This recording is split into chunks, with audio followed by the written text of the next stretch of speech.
Wow, have things taken a turn for the worse for bees? And what I mean by that, last week, really nice weather, really nice and warm. This week, turning cold again, and we even have temperatures coming up in a few days in the teens. What's up, everybody? David Burns with you again for another beekeeping video.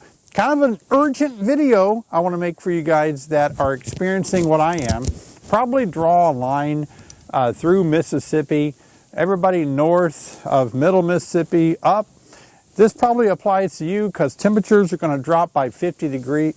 About 50 degrees? Yeah, it's going to go about 50 degrees cooler. So it was almost 70 a few days ago. We're going to drop into the teens again in a few days. I don't like that. It's going to be hard on the bees, mainly because they've made a little brood. They're requiring more food to keep that brood alive. They can starve out. As I've said before in previous videos, March is that month where your bees can perish. Some of you are in the deep south, out west, where it's warmer already. You're kind of out of the danger zone. Well, a lot of the U.S. hives are not out of danger yet. Today, what we're going to go do is make sure we got all of the liquid feed off. We're not feeding from the top now, facing this cold snap. We're going to put winter bee kinds on them, see if they need a replacement. And we're going to make sure the wraps are good and ready for windy, cold weather. So let's get to work. All right, let's take a look at the hive that has been eating through some winter bee kinds quite a bit this year. Also, don't go anywhere because I'm going to give a shout out to 3 subscribers. And so stay tuned. You might see your name in the video. Back after it warmed up a little bit, we had a lot of bees flying out of these hives. So I know all the bees are doing pretty good.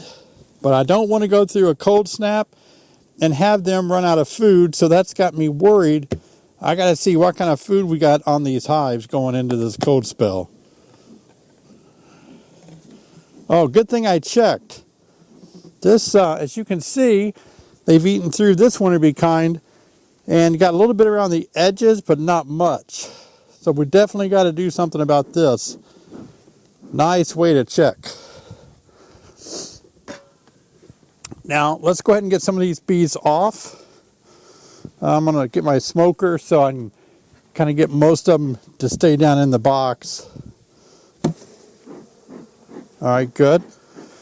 I want to show you what I've done to this winter bee kind, by the way. I've actually poured a little bit of honey, and then I put some powder on top of the honey that I poured on here.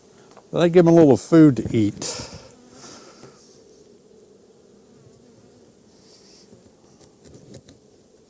All right, let's put the top on.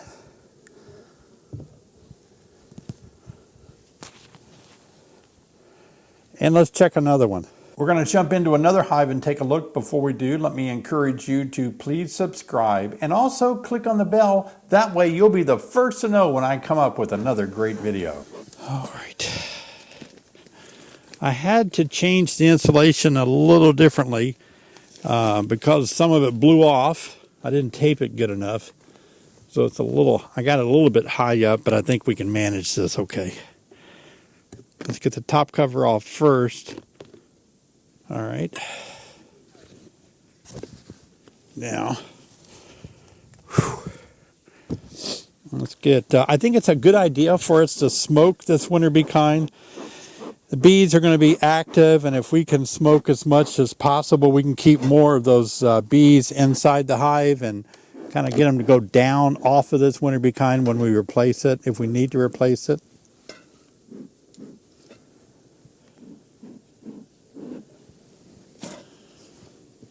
Well, they are roaring.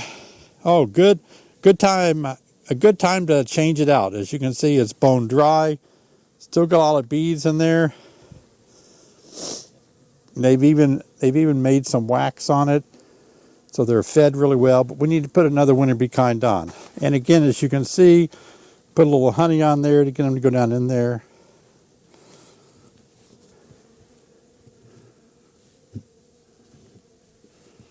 There we go. And let's put that top back on. Perfect. All right, let's get this top cover off and check on this one. The bees are congregated, as you can see how the bees are congregated here at the entrance. So we have to smoke those down as much as possible.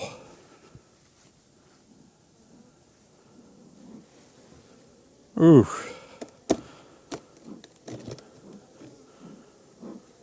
All right, this has a little weight to it, so it might be a little bit of candy left on this one. All right, top of the cluster. Let's change it out anyway. I think it's a good idea, even though they've eaten the middle out.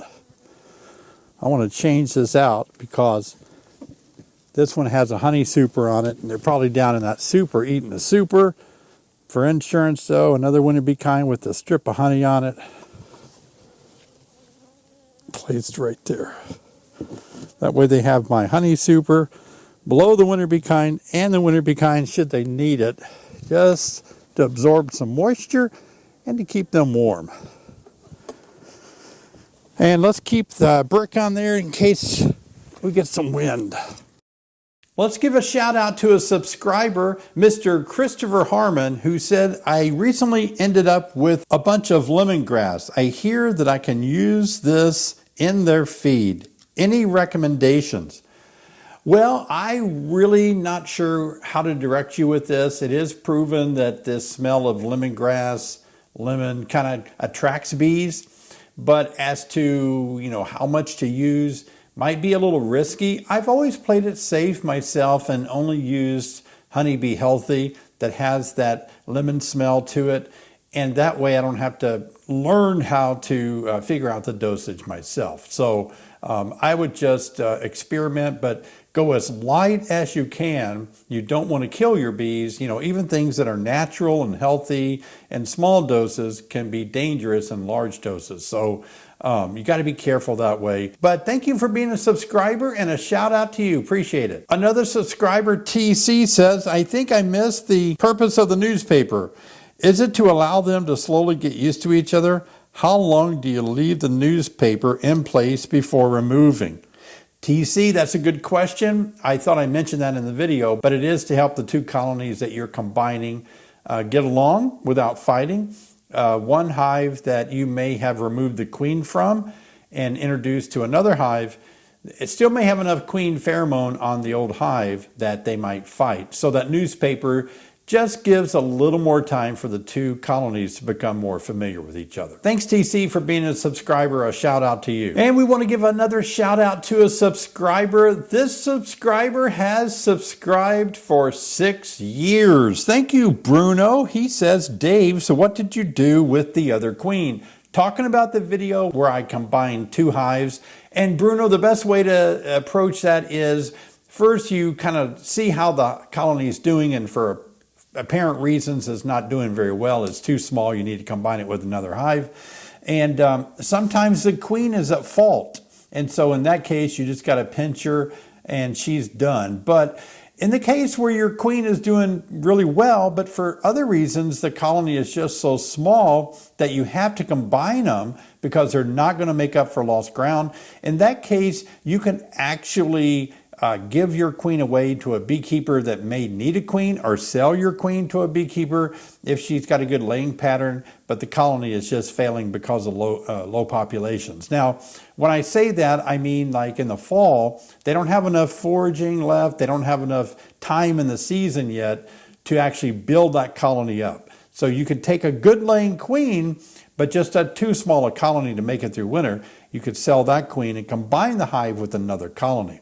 Now, in the case of spring, there's always that hope that a good laying queen can rally the troops and get that hive going. But as I said in the video, it's going to be pretty risky. It can happen, it might happen, but sometimes what winds up happening is that colony just never gets their feet back on the ground. Thanks, Bruno, for being a subscriber for an amazing 6 years. And please, if you want to be a subscriber, click on the subscribe button right now. And that way I may highlight you and give a shout out and thank you for being a subscriber. So just a heads up for those of you that still live in colder climates, where we're going to be facing some colder temperatures in the spring.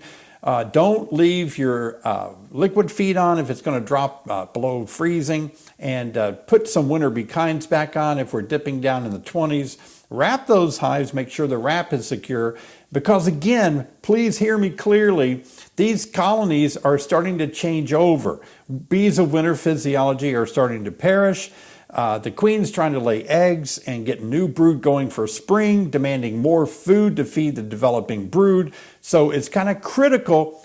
Those of you that think you're out of the woods because we're into March and your hives were flying last week, they can all perish in an Alberta clipper or a cold snap like we have coming up, where we're getting down into the teens. Going to be really, really risky on even the strongest colonies. So do what you can to keep them warm and get them plenty of food on board. I just wanted to give you guys a heads up, kind of make a special video for you guys that are watching these videos as soon as I publish them.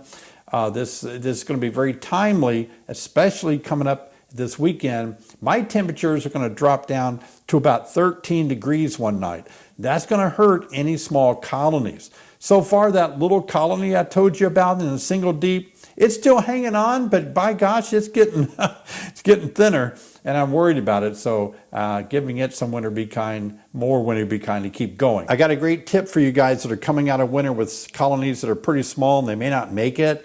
You can combine them if you need to, and I made a video on how to do it, how to combine a weak colony with a stronger colony. Check it out right here. I'll see you next time.